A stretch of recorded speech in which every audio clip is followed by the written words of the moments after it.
Hello, everyone. Welcome to Elisa Marie Designs. Are we ready for chapter 20 of... Oh, here I am. I'm showing you. That's what I have left of that color. This is a continuation of the last video. It's not a different day. And I couldn't believe that that's what I had left of that color. Like, we're down to dust anymore with our drills, aren't we? So are we ready for chapter 20? Did you want to recap chapter 19? Was it a shock to you what we discovered? Just complete contempt for this woman. He hated her. He had to. The way that Mrs. Danvers, who was her only fan, described this woman, there had to be something why he married her. Unless she was like a chameleon, she got married and then she turned into a darker side of herself, like a Jekyll and Hyde. I don't know, but we're going to find out. Here we go. Chapter 20. I don't want to talk too long because this video recording is only 40 minutes and I believe this is a long chapter. It was very quiet in the library. The only sound was that of Jasper licking his foot. He must have caught a thorn in his pads, for he kept biting and sucking at the skin. Then I heard the watch on Maxim's wrist ticking close to my ear. The little normal sounds of every day. And for no reason, the stupid proverb of my school days ran through my mind. Time and tide wait for no man. The words repeated themselves over and over again. Time and tide wait for no man. These were the only sounds then, the ticking of Maxim's watch, and Jasper licking his foot on the floor beside me. When people suffer a great shock, like death or loss of a limb, I believe they don't feel it just at first. If your hand is taken from you, you don't know for a few minutes that your hand is gone. You go on feeling the fingers. You stretch and beat them on the air, one by one, and all the time there is nothing there, no hand, no fingers. I knelt there by Maxim's side, my body against his body, my hands upon his shoulders, and I was aware of no feeling at all, no pain, no fear. There was no horror in my heart. I thought how I must take the thorn out of Jasper's foot, and I wondered if Robert would come in and clear the tea things. It seemed strange to me that I should think of these things, Jasper's foot, Maxim's watch, Robert, and the tea things. I was shocked at my lack of emotion and this queer, cold absence of distress. Little by little the feeling will come back to me, I said to myself. Little by little I shall understand. What he has told me and all that has happened will tumble into place like pieces of a jigsaw. They will fit themselves into a pattern. At the moment I am nothing. I have no heart and no mind and no senses. I am just a wooden thing in Maxim's arms. Then he began to kiss me. He had not kissed me like this before. I put my hands behind his head and shut my eyes. I love you so much, he whispered. This is what I have wanted him to say every day and every night. I thought, and now he is saying it at last. This is what I imagined in Monte Carlo, in Italy, here in Manderley. He's saying it now. I opened my eyes and looked at a little patch of curtain above his head. He went on kissing me, hungry, desperate, murmuring my name. Oh, that's just cruel. Murmuring my name. Okay. I kept on looking at the patch of curtain and saw where the sun had faded it, making it lighter than a piece above. How calm I am, I thought. How cool. Here I am looking at a piece of curtain, and Maxim is kissing me. For the first time, he is telling me he loves me. Then he stopped suddenly. He pushed me away from him and got up from the window seat. You see, I was right. It's too late. You don't love me now. Why should you? He went and stood over by the mantelpiece. We'll forget that, he said. It won't happen again. Realization flooded me at once, and my heart jumped in quick and sudden panic. It's not too late, I said swiftly, getting up from the floor and going to him, putting my arms around him. You're not to say that. You don't understand. I love you more than anything in the world. But when you kissed me just now, I felt stunned and shaken. I could not feel anything. I could not grasp anything. It was just as though I had no feeling left in me at all. You don't love me, he said. That's why you did not feel anything. I know, I understand. It's come too late for you, hasn't it? No, I said. This ought to have happened 4 months ago, he said. I should have known. Women are not like men. I want you to kiss me again. Please, Maxim. No, it's no use now. We can't lose each other now. We've got to be together always, with no secrets, no shadows. Please, darling, please. There's no time, he said. We may only have a few hours, a few days. How can we be together now that this has happened? I've told you they found the boat. They found Rebecca. I stared at him stupidly, not understanding. What will they do? I said. They'll identify her body. There's everything to tell them, there in the cabin. The clothes she had, the shoes, the rings on her fingers. They'll identify her body. And then they will remember the other one, the woman buried up there in the crypt. What are you going to do? I don't know. I don't know. The feeling was coming back to me, little by little, as I knew it would. My hands were cold no longer. They were clammy, warm. I felt a wave of color come into my face, my throat. My cheeks were burning hot. I thought of Captain Serrell, the diver, the Lloyd's agent, all those men on the stranded ship leaning against the side, staring down into the water. I thought of the shopkeepers in Kerrith, of errand boys whistling in the street, of the vicar walking out of the church, of Lady Crowan cutting roses in her garden, of the woman in the pink dress and her little boy on the cliffs. Soon they would know. In a few hours. By breakfast time tomorrow. They found Mrs. De Winter's boat, and they say there is a body in the cabin. A body in the cabin. Rebecca was lying there on the cabin floor. She was not in the crypt at all. Some other woman was lying in the crypt. Maxim had killed Rebecca. Rebecca had not been drowned at all. Maxim had killed her. He had shot her in the cottage in the woods. He had carried her body to the boat and sunk the boat there in the bay.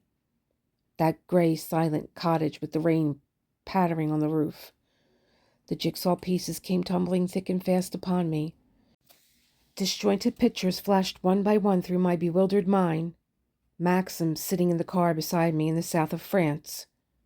Something happened nearly a year ago that altered my whole life. I had to begin living all over again.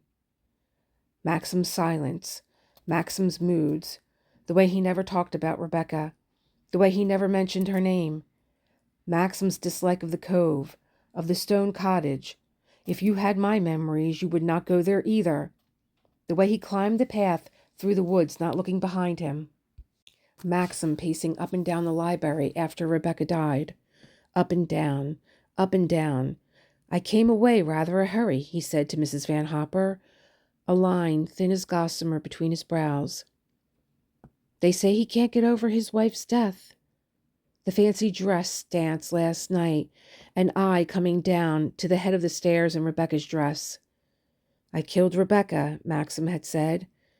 I shot Rebecca in the cottage in the woods, and the diver had found her lying there on the cabin floor. What are we going to do? I said. What are we going to say? Maxim did not answer. He stood there by the mantelpiece, his eyes wide and staring, looking in front of him, not seeing anything. Does anyone know? Anyone at all? He shook his head. No. No one but you and me? No one but you and me, he said. Frank, I said suddenly. Are you sure Frank does not know? How could he? Said Maxim. There was nobody there but myself. It was dark. He stopped. He sat down on a chair. He put his hand on his forehead. I went and knelt beside him. He sat very still a moment. I took his hands away from his face and looked into his eyes. I love you. I love you. Will you believe me now? He kissed my face and my hands. He held my hands very tightly like a child who would gain confidence. I thought I should go mad, he said, sitting here day after day waiting for something to happen. Sitting down at the desk there and answering those terrible letters of sympathy. The notices in the papers, the interviews, all the little aftermath of death. Eating and drinking, trying to be normal, trying to be sane. Frith, the servants, Mrs. Danvers, who I had not the courage to turn away, because with her knowledge of Rebecca, she may have suspected. She might have guessed. Frank, always by my side, discreet, sympathetic. Why don't you go away, he used to say. I can manage here. You ought to get away. And Giles and Bee, poor, dear, tactless Bee. You're looking frightfully ill. Can't you go and see a doctor? I had to face them, all these people, knowing every word I uttered was a lie. I went on holding his hands very tight. I leant close to him, quite close. I nearly told you once, he said, that day Jasper ran to the cove and you went to the cottage for some string. We were sitting here like this, and then Frith and Robert came in with the tea. Yes, I remember. Why didn't you tell me? The time we've wasted when we might have been together, all these weeks and days. You were so aloof, always wandering into the garden with Jasper, going off on your own. You never came to me like this. Why didn't you tell me? Why didn't you tell me? I thought you were unhappy, bored. I'm so much older than you.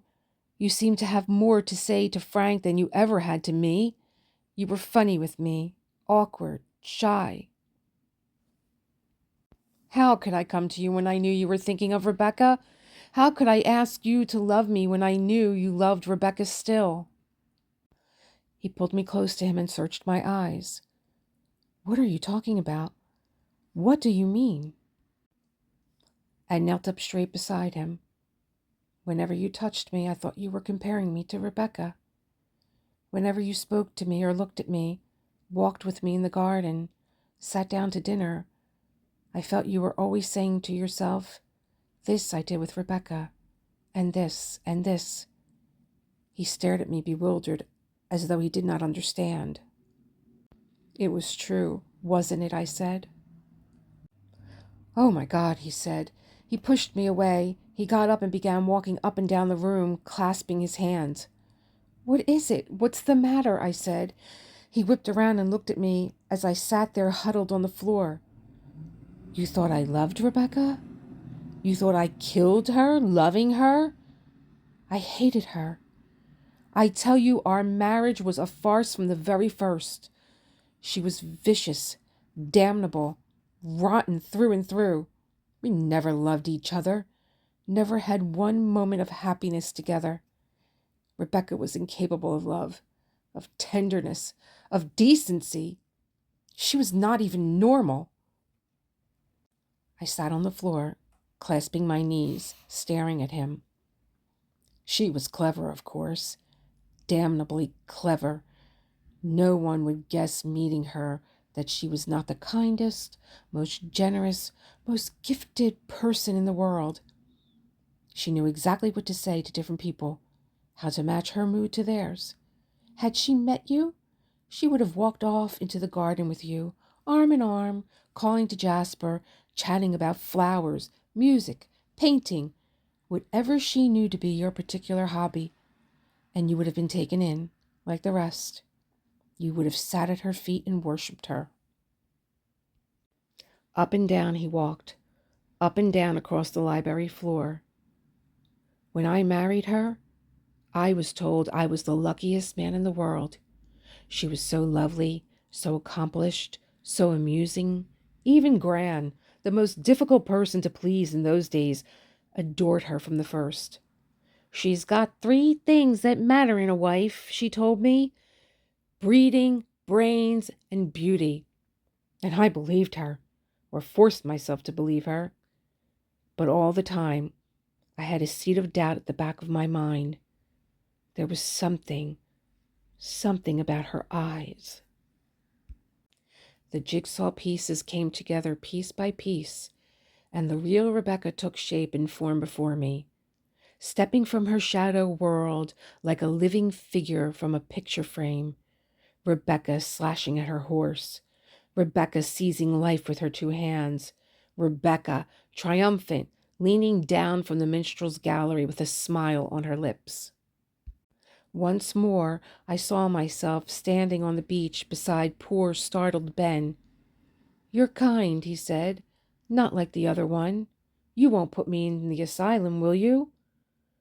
There was someone who walked through the woods by night, someone tall and slim. She gave you the feeling of a snake. Maxim was talking, though. Maxim was walking up and down the library floor. "I found her out at once," he was saying, 5 days after we were married. "You remember that time I drove you in the car to the hills above Monte Carlo? I wanted to stand there again, to remember." She sat there, laughing, her black hair blowing in the wind. She told me about herself, told me things I shall never repeat to a living soul. I knew then what I had done, what I had married. Beauty, brains, breeding. Oh my God. He broke off abruptly. He went and stood by the window, looking out upon the lawns. He began to laugh. He stood there, laughing. I could not bear it. It made me frightened, ill. I could not stand it. "Maxim! Maxim!" He lit a cigarette and stood there smoking, not saying anything. Then he turned away again and paced up and down the room once more. I nearly killed her then. It would have been so easy. One false step, one slip. You remember the precipice? I frightened you, didn't I? You thought I was mad. Perhaps I was. Perhaps I am. It does not make for sanity, does it? Living with the devil? I sat there watching him, up and down, up and down. She made a bargain with me up there on the side of the precipice. "I'll run your house for you," she told me. "I'll look after your precious Manderley for you. Make it the most famous show place in all the country, if you like. And people will visit us and envy us and talk about us. They'll say we are the luckiest, happiest, handsomest couple in all of England." What a leg pull, Max. What a goddamn triumph. She sat there on the hillside laughing, tearing a flower to bits in her hands. Maxim threw his cigarette away, a quarter smoked, into the empty grate. "I did not kill her. I watched her. I said nothing. I let her laugh. We got into the car together and drove away, and she knew I would do as she suggested. Come here to Manderley, throw the place open, entertain, have our marriage spoken of as the success of the century. She knew I would sacrifice pride, honor, personal feeling, every damn quality on earth, rather than stand before our little world after a week of marriage and have them know the things about her that she had told me then. She knew I would never stand in a divorce court and give her away, have fingers pointing at us, mud flung at us in the newspapers, all the people who belong down here whispering when my name was mentioned, all the trippers from Kerrith trooping to the lodge gates, peering into the grounds and saying, "That's where he lives, and there, that's Manderley. That's the place that belongs to the chap who had the divorce case we read about. Do you remember what the judge said about his wife?" He came and stood before me. He held out his hands. "You despise me, don't you? You can't understand my shame and loathing and disgust."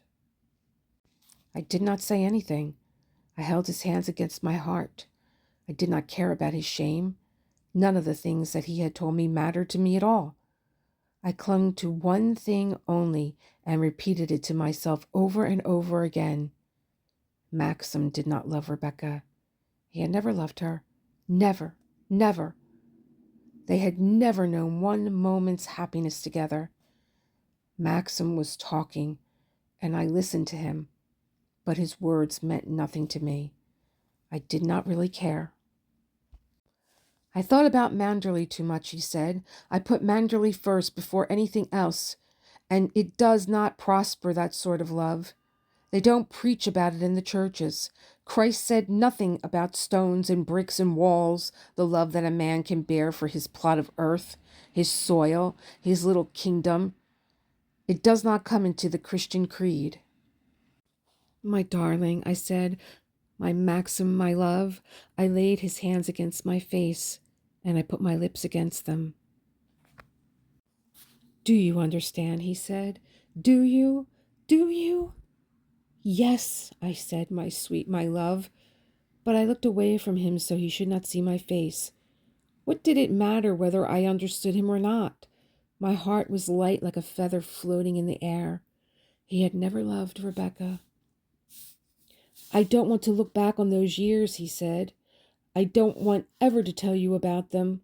The shame and the degradation, the lie we lived, she and I. The shabby, sordid farce we played together, before friends, before relations, even before the servants, before faithful, trusting creatures like old Frith. They all believed in her down here. They all admired her. They never knew how she laughed at them behind their backs, jeered at them, mimicked them. I can remember days when the place was full for some show or other, a garden party, a pageant, and she walked about it with a smile, like an angel on her face. Her arm through mine, giving prizes afterwards to a little troop of children. And then, the day afterwards, she would be up at dawn driving to London, streaking to that flat of hers by the river like an animal to its hole in the ditch, coming back here at the end of the week after 5 unspeakable days. Oh, I kept my side of the bargain all right. I never gave her away. Her blasted taste made Manderley the thing it is today. The gardens, the shrubs, even the azaleas in the Happy Valley.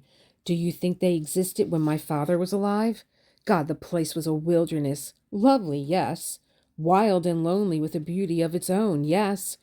But crying out for skill and care and the money that he would never give to it, that I would not have thought of giving to it. But for Rebecca, half the stuff you see in the rooms was never here originally. The drawing room as it is today, the morning room, that's all Rebecca. Those chairs that Frith points out so proudly to the visitors on the public day, and that panel of tapestry, Rebecca again. Oh, some of the things were here, admittedly, stored away in back rooms. My father knew nothing about furniture or pictures, but the majority was bought by Rebecca. The beauty of Manderley that you see today, the Manderley that people talk about and photograph and paint, it's all due to her, to Rebecca. I did not say anything. I held him close. I wanted him to go on talking like this, that his bitterness might loosen and come away, carrying with it all the pent-up hatred and disgust and muck of the lost years. And so we lived, he said. Month after month, year after year, I accepted everything because of Manderley. What she did in London did not touch me because it did not hurt Manderley. And she was careful those first years. There was never a murmur about her, never a whisper. Then, little by little, she began to grow careless. You know how a man starts drinking? He goes easy at first, just a little at a time, a bad bout perhaps every 5 months or so. And then the period begins to grow less and less. Soon it's every month, every fortnight, every few days. There's no margin of safety left, and all his secret cunning goes. It was like that with Rebecca. She began to ask her friends down here. She would have 1 or 2 of them and mix them up at a week-end party, so that at first I was not quite sure not quite certain. She would have picnics down at her cottage in the cove. I came back once, having been away shooting in Scotland, and found her there, with a half a dozen of them, people I had never seen before. I warned her, and she shrugged her shoulders. "What the hell's it got to do with you?" she said. I told her she could see her friends in London, but Manderley was mine. She must stick to that part of the bargain. She smiled. She did not say anything. Then she started on Frank. Poor, shy, faithful Frank. He came to me one day and said he wanted to leave Manderley and take another job. We argued for 2 hours here in the library, and then I understood. He broke down and told me. She never left him alone. She was always going down to his house, trying to get him to the cottage. Dear, wretched Frank, who had not understood, who had always thought we were the normal, happy, married couple we pretended to be. I accused Rebecca of this, and she flared up at once, cursing me, using every filthy word in her particular vocabulary. We had a sickening, loathsome scene. She went up to London after that and stayed there for a month. When she came back again, she was quiet at first. I thought she had learned her lesson. Bea and Giles came for a weekend, and I realized then what I had sometimes suspected before, that Bea did not like Rebecca. I believe, in her funny, abrupt, downright way, she saw through her, guessed something was wrong. It was a tricky, nervy sort of weekend. Giles went out sailing with Rebecca. Bea and I lazed on the lawn, and when they came back, I could tell by Giles' rather hearty, jovial manner, and by the look in Rebecca's eye, that she had started in on him, as she had done on Frank. I saw Bea watching Giles at dinner, who laughed louder than usual, talked a little too much, and all the while Rebecca sitting there at the head of the table, looking like an angel. They were all fitting into place, the jigsaw pieces. The odd, strained shapes that I had tried to piece together with my fumbling fingers, and they had never fitted. Frank's odd manner when he spoke about Rebecca. Beatrice and her rather diffident negative attitude. The silence that I had always taken for sympathy and regret was a silence born of shame and embarrassment. It seemed incredible to me now that I had never understood. I wondered how many people there were in the world who suffered and continued to suffer because they could not break out from their own web of shyness and reserve, and to their blindness and folly built up a great distorted wall in front of them that hid the truth. This was what I had done. I had built up false pictures in my mind and sat before them. I had never had the courage to demand the truth. Had I made one step forward out of my own shyness, Maxim would have told me these things 5 months ago. That was the last weekend Bea and Giles ever spent at Manderley, said Maxim. I never asked them alone again. They came officially to garden parties and dances. Bea never said a word to me, or I to her.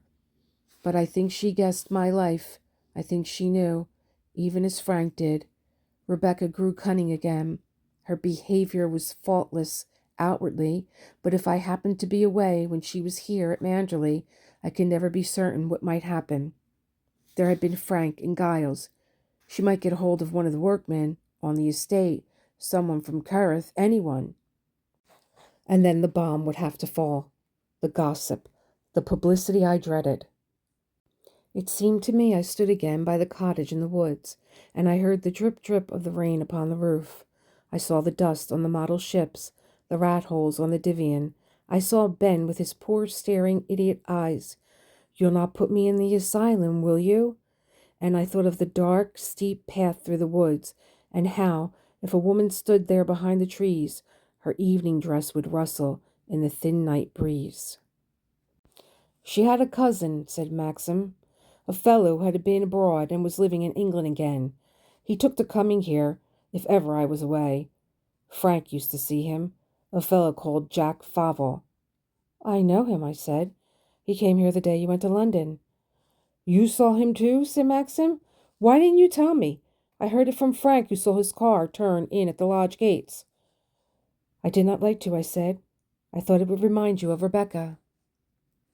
Remind me? Oh, God, as if I needed reminding. He stared in front of him, breaking off from his story, and I wondered if he was thinking as I was of that flooded cabin beneath the waters in the bay. She used to have this fellow Favell down to the cottage.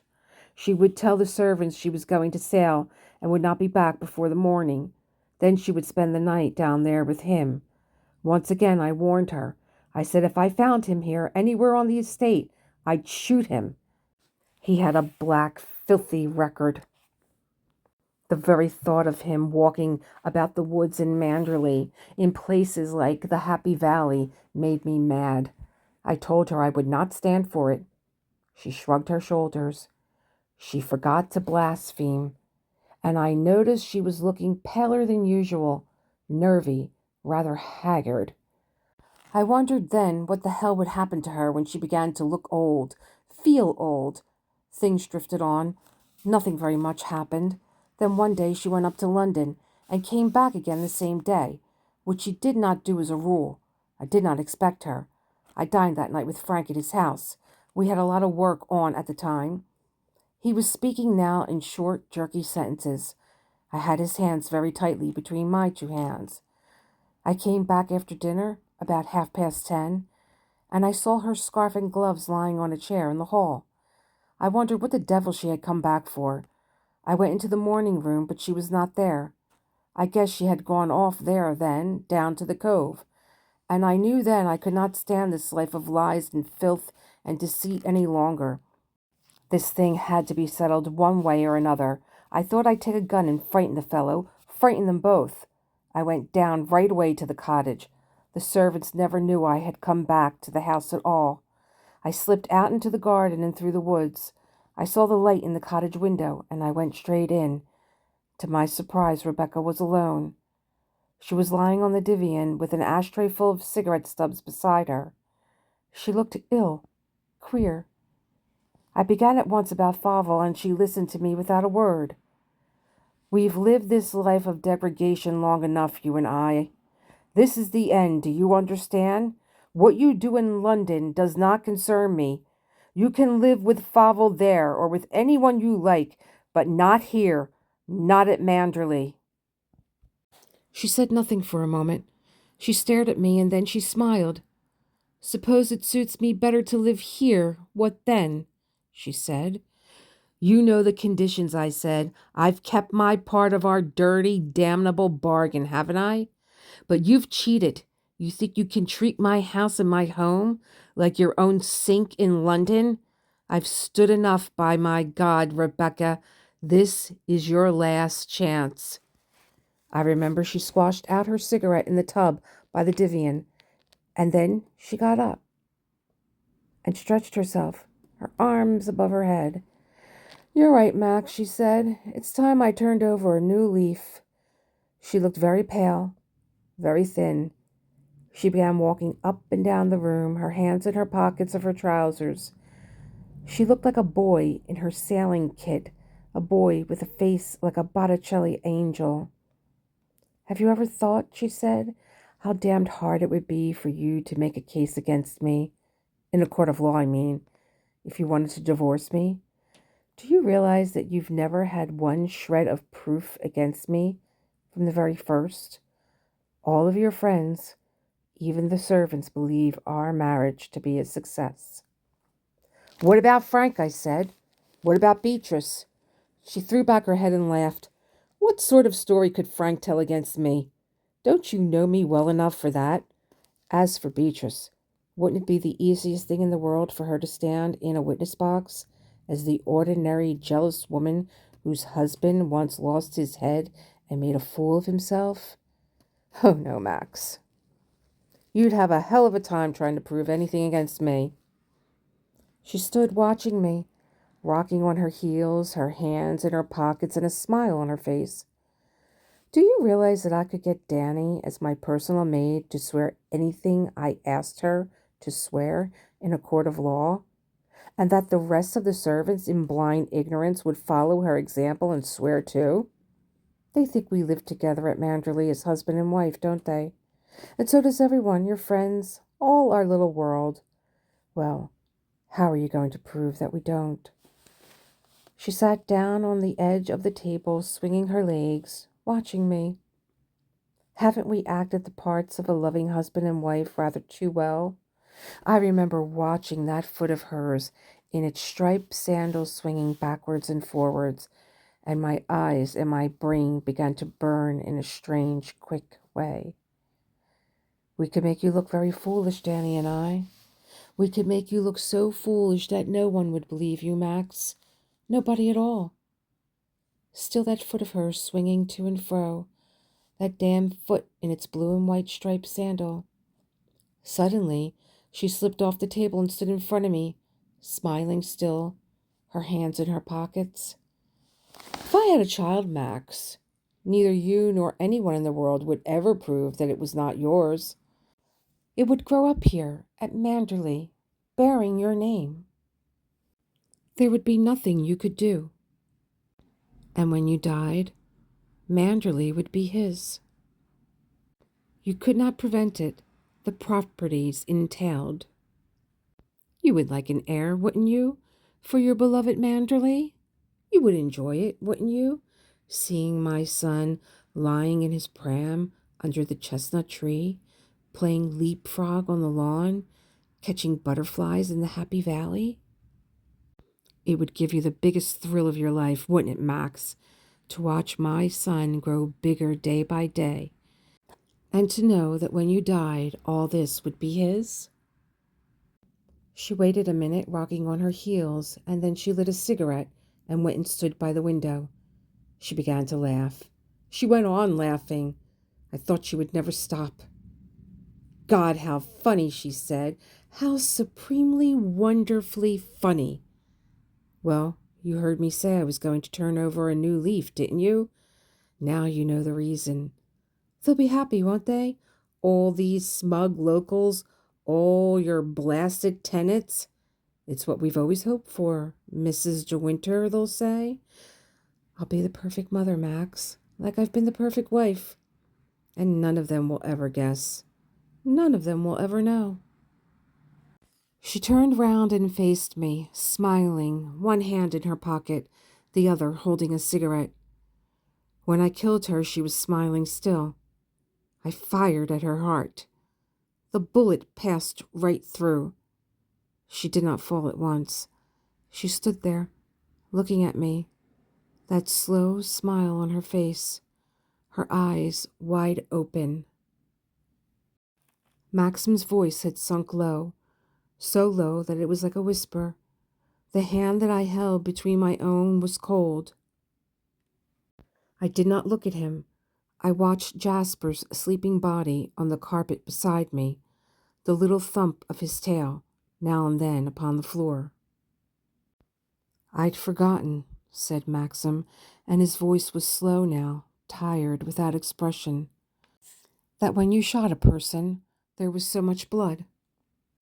There was a hole there on the carpet beneath Jasper's tail, the burnt hole from a cigarette. I wondered how long it had been there. Some people said ash was good for the carpets. I had to get water from the cove, said Maxim. I had to keep going backwards and forwards to the cove for water. Even by the fireplace where she had not been, there was a stain. It was all round her where she lay on the floor. It began to blow, too. There was no catch on the window. The window kept banging backwards and forwards while I knelt there on the floor with that dishcloth and the bucket beside me. And the rain on the roof, I thought. He does not remember the rain on the roof. It pattered thin and light and very fast. I carried her out to the boat. It must have been 11:30 by then, nearly 12. It was quite dark. There was no moon. The wind was squally from the west. I carried her down to the cabin and left her there. Then I had to get under way, with the dinghy astern and the beat out of the little harbor against the tide. The wind was with me, but it came in puffs, and I was in the lee there under cover of the headland.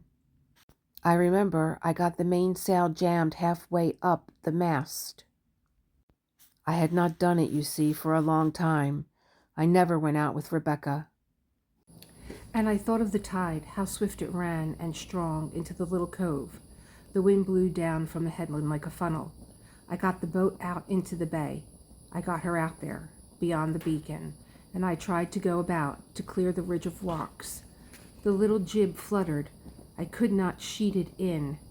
A puff of wind came, and the sheet tore out of my hands, went twisting round the mast. The sail thundered and shook. It cracked like a whip above my head. I could not remember what one had to do. I could not remember. I tried to reach that sheet, and it blew above me in the air. Another blast of wind came straight ahead. We began to drift sideways, closer to the ridge. It was dark, so damn dark I couldn't see anything on the black, slippery deck. Somehow I blundered down into the cabin. I had a spike with me. If I didn't do it now, it would be too late. We were getting so near to the ridge, and in 6 or 7 minutes, drifting like this, we should be out of deep water. I opened the sea cocks. The water began to come in. I drove the spike into the bottom of the boards. One of the planks split right across. I took the spike out and began to drive another plank. The water came up over my feet. I left Rebecca lying there on the floor. I fastened both the scuttles. I bolted the door. When I came up on deck, I saw we were within 20 yards of the ridge. I threw some of the loose stuff on the deck into the water. There was a life buoy, a pair of sweeps, a coil rope. I climbed into the dinghy. I pulled away and lay back on the paddles and watched. The boat was drifting still.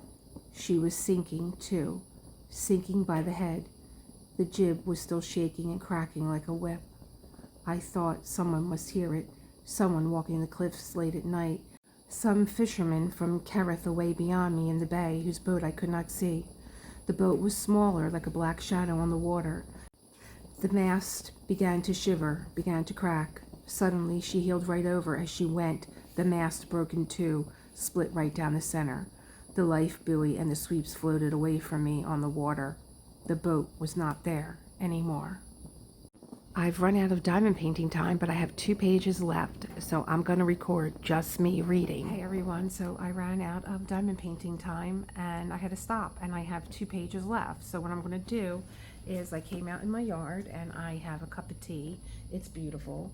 Foofy is bird watching underneath the door, and I have a fire lit and my little tree, and so I'm going to sit out here and I'm going to read the last 2 pages, hopefully with no stutter stops. I remember staring at the place where she had been. Then I pulled back to the cove. It started raining. Maxim waited. He stared in front of him still. Then he looked at me, sitting beside him on the floor. That's all. There's nothing more to tell. I left the dinghy on the buoy, as she would have done. I went back and looked at the cottage. The floor was wet with salt water. She might have done it herself. I walked up the path through the woods. I went into the house, up the stairs to the dressing room. I remember undressing. It began to blow and rain very hard. I was sitting there on the bed when Mrs. Danvers knocked on the door. I went and opened it in my dressing gown and spoke to her. She was worried about Rebecca. I told her to go back to bed. I shut the door again. I went back and sat by the window in my dressing gown, watching the rain, listening to the sea as it broke there in the cove. We sat there together without saying anything. I went on holding his cold hands. I wondered why Robert did not come in to clear the tea. She sank too close in, said Maxim. I meant to take her right out in the bay. They would never have found her there. She was too close in. It was the ship, I said. It would not have happened but for the ship. No one would have known. She was too close in, said Maxim. We were silent again. I began to feel very tired. I knew it would happen one day, said Maxim. Even when I went up to Edgecombe and identified that body as hers, I knew it meant nothing, nothing at all. It was only a question of waiting, of marking time. Rebecca would win in the end. Finding you has not made any difference, has it? Loving you does not alter things at all. Rebecca knew she would win in the end. I saw her smile when she died. Rebecca is dead, I said. That's what we've got to remember. Rebecca is dead. She can't speak. She can't bear witness. She can't harm you anymore. That's her body, he said. The diver has seen it. It's lying there on the cabin floor. We've got to explain it, I said. We've got to think out a way to explain it. It's got to be the body of someone you don't know, someone you've never seen before. Her things will be there still, he said, the rings on her fingers. Even if her clothes have rotted in the water, there will be something there to tell them. It's not like a body lost at sea, battered against the rocks. The cabin is untouched. She must be lying there on the floor as I left her. The boat has been there all these months. No one has moved anything. There is the boat, lying on the seabed where she sank. A body rots in water, doesn't it? Even if it's lying there undisturbed, the water rots it, doesn't it? I don't know, he said. I don't know. How will you find out? How will you know? The diver is going down again at 5:30 tomorrow morning, said Maxim. Cyril has made all the arrangements. They are going to try and raise the boat. Oh, Jesus. No one will be about. I'm going with them. He's sending his boat to pick me up in the cove. 5:30 tomorrow morning. And then, if they get it up, what then? Cyril's going to have his big lighter anchored there, just out in the deep water. If the boat's wood has not rotted, if it still holds together, his crane will be able to lift it onto the lighter. They'll go back to Kerrith then. Cyril says he will moor the lighter at the head of that disused creek halfway up Kerrith Harbor. Some of them are tongue twisters. It drives out very easily. It's mud there at low water, and the trippers can't row up there. The trippers meaning people that visit Kerrith. We shall have the place to ourselves.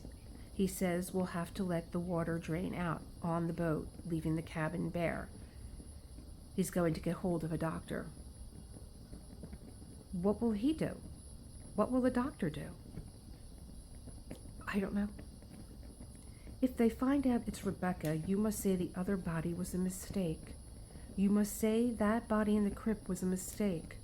A ghastly mistake. You must say that when you went to Edgecombe, you were ill. You did not know what you were doing. You were not sure. Even then, you could not tell. It was a mistake. Just a mistake. You will say that, won't you? Yes. Yes, he said. They can't prove anything against you. Nobody saw you that night.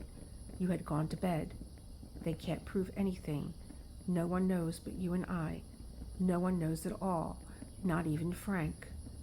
We are the only two people who know. Maxim, you and I. Yes, he said, yes. They will think that the boat capsized and sank when she was in the cabin.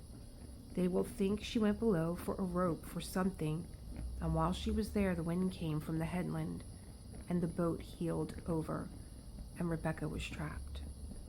They'll think that, won't they? I don't know, he said. I don't know. Suddenly, the telephone began ringing in the little room behind the library. Chapter. Here we are, with Maxim admitting, well, he admitted in 19, didn't he, that he killed her? Now he's telling us how he killed her and why he killed her. See, this is, I can't have breaks in reading. why he killed her, what a horrid, ugly person she is. She was pregnant. And what a life. The life of a showgirl. I don't even think showgirls have this kind of life. The life of a showgirl. What are you doing? Oh, I'm saying somebody's in my yard. It's the crazy squirrel. You see him? Where's Foofy? Oh, there he is. Yeah, Foofy sees the squirrel. I threw some bread out and the squirrel's coming to eat it. But she was pregnant. She was pregnant, and she was telling him, oh, I held up my end of the bargain, and now all you and your people and your relatives and your tenants that live on Manderley, they can all fawn over the child that we're going to have because they think it's yours. She probably doesn't even know who the father is.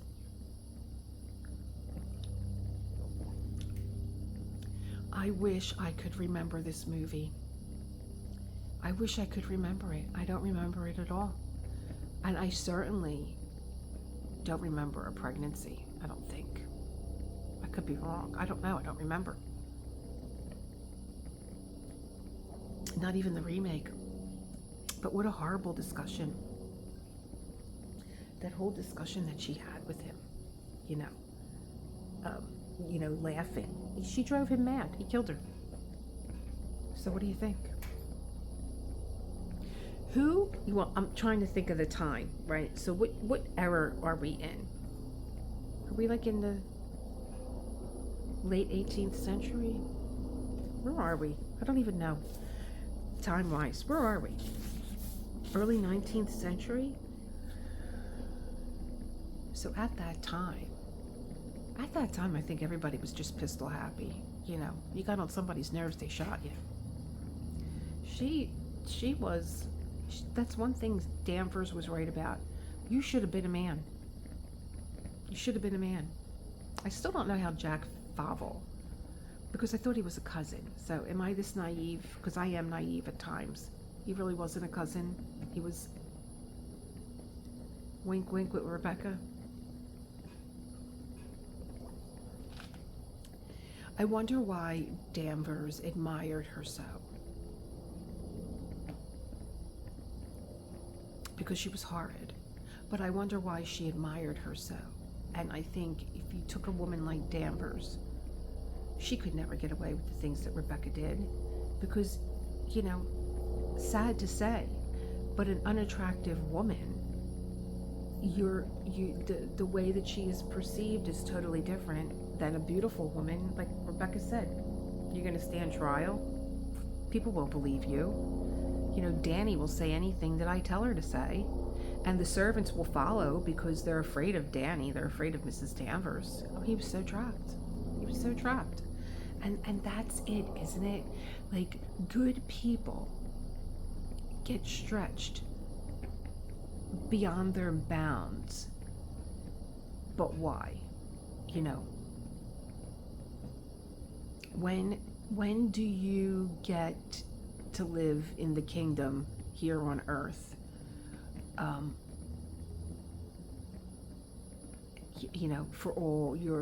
For how virtuous and high moral standards that you have, and then you're just stretched beyond, and you succumb to their level of evilness, because it was an evil act. He killed her, but I don't think that he could bear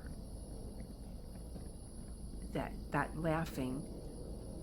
I wish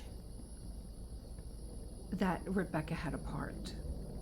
Like, I wish there were flashbacks. Well, there's flashbacks of her, but I mean, I will tell you this much. In the movie, she's just a portrait on the wall. That's it. She's, and that's the way Daphne wrote her. She was this ghost that oversaw everything.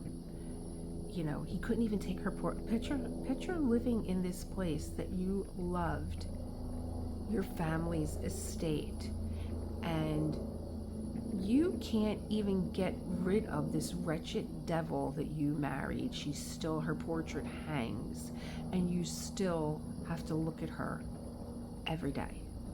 Every day. Anyone would go mad. Anyone.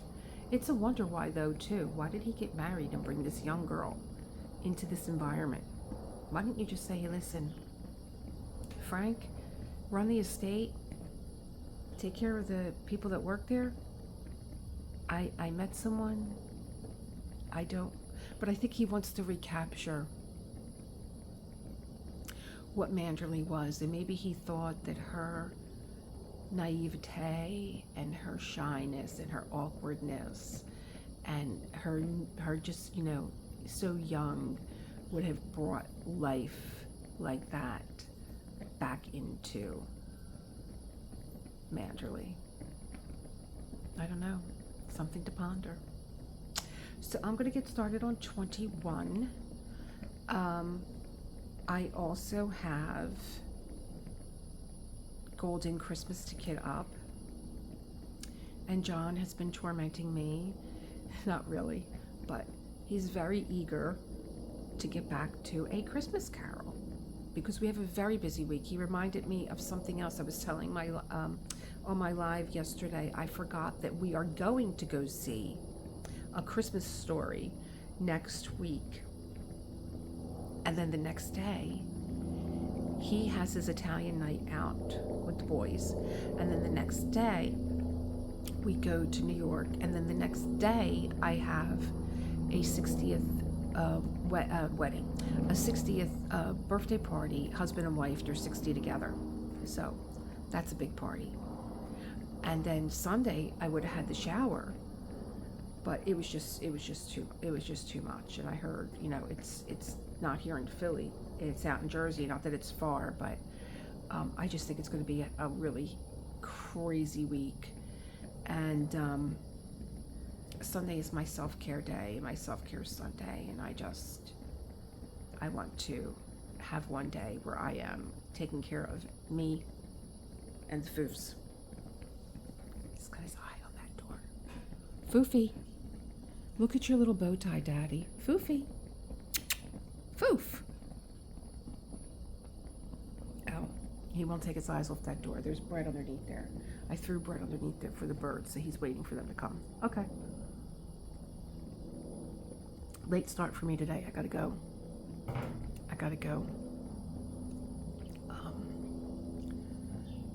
Drill some diamonds. Thanks for being here. Bye.